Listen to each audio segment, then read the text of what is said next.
महाशिवरात्रीनिमित्त गुजरात राज्यातील देव मोगरा माता यात्रा मोठ्या उत्साहानं लोकांच्या गर्दी।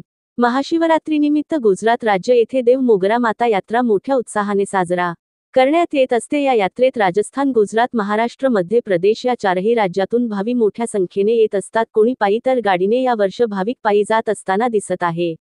यात्रा परिसरात मोठ्या प्रमाणात पोलीस व स्वयंसेवक ठेवण्यात आले। आदिवासी आवाज न्यूज नंदुरबार जिल्हा चॅनलला सबस्क्राईब करा।